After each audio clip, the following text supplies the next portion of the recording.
Assalamualaikum warahmatullahi wabarakatuh. Selamat siang kepada rekan-rekan dan Ibu Eriana Astuti selaku dosen pengampu dari mata kuliah Supply Chain Management kelas MB 4410. Izinkan kami dari kelompok 8 untuk menjelaskan Supply Chain Management dari perusahaan PT Semen Indonesia Terbuka. Sebelum itu, perkenalkan anggota kelompok kami yang terdiri dari 5 orang, yaitu Popot, Balkis, Dane, Jipa, dan Wawa. Nah, di sini kami akan menjelaskan profil dari PT Semen Indonesia terlebih dahulu. PT Semen Indonesia ini merupakan perusahaan BUMN persemenan yang diresmikan di Gresik pada tanggal 7 Agustus tahun 1957, yang terletak di Kabupaten Gresik. PT Semen Indonesia telah memiliki lebih dari 7.729 karyawan. Sebelum menjadi PT Semen Indonesia, perusahaan ini dinamakan PT Semen Gresik. Berikut adalah alur dari rantai pasok PT Semen Indonesia. Dimulai dari supplier sebagai pemasok bahan baku, kemudian bahan baku akan diproses di manufaktur. Lalu, dibawa oleh distributor dan disalurkan ke retailer hingga sampai ke tangan konsumen. Salah satu strategi rantai pasok yang digunakan oleh PT Semen Indonesia adalah strategi push, di mana proses produksi direncanakan berdasarkan prediksi pasar daripada permintaan pelanggan yang sebenarnya. Berikut adalah supplier untuk bahan baku utama pada PT Semen Indonesia. Untuk batu kapur, tanah liat, dan silika, PT Semen Indonesia telah memproduksi sendiri. Sedangkan untuk gypsum, PT Semen Indonesia memperoleh dari PT Petrokimia. Adapun pemasok tambahan PT Semen Indonesia diantaranya adalah batu bara yang dipasok dari PT Batubara Bukit Asam, lalu ada kertas kraft yang dipasok dari PT Kertas Kraft Aceh, dan energi listrik dari PLN dan PT Semen Gresik. Selanjutnya adalah proses produksi dari PT Semen Indonesia. Proses yang pertama adalah penggilingan bahan mentah yaitu tanah liat dan batu kapur.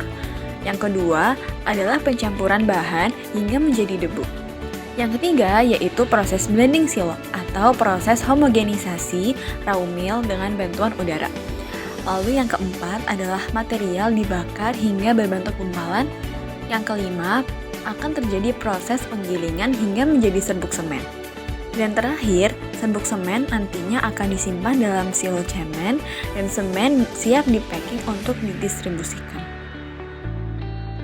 Berikut adalah inventory atau persediaan yang menjadi tempat penyimpanan hasil produksi dari perusahaan PT Semen Indonesia. Saat ini, terdapat 30 unit gudang yang mampu menyimpan persediaan produk. Lalu, ada 22 packing plant di lokasi yang strategik yang tersebar di seluruh wilayah Indonesia. Dan nantinya, produk akan didistribusikan oleh 362 distributor yang terdaftar di PT Semen Indonesia. Selanjutnya, terdapat beberapa perusahaan yang menjadi distributor dari PT Semen Indonesia. Beberapa contohnya yaitu seperti perusahaan Bumi Gresik, Yanti, PT Lintas Bangun Persada Jaya, Tridaya Utama, SIDSIP, Koperasi Warga Semen Gresik, PT Perkasa Adi Sejahtera, PT Sekawan Niaga Jaya, Meta Mitra Indomega Abadi, dan masih banyak lagi. Adapun moda transportasi yang digunakan oleh PT Semen Indonesia yaitu dengan menggunakan armada truk, kereta api, dan kapal laut, di mana moda transportasi ini digunakan untuk mengirimkan produk PT Semen Indonesia kepada pelanggan di berbagai lokasi sesuai dengan kebutuhan dan preferensi pelanggan.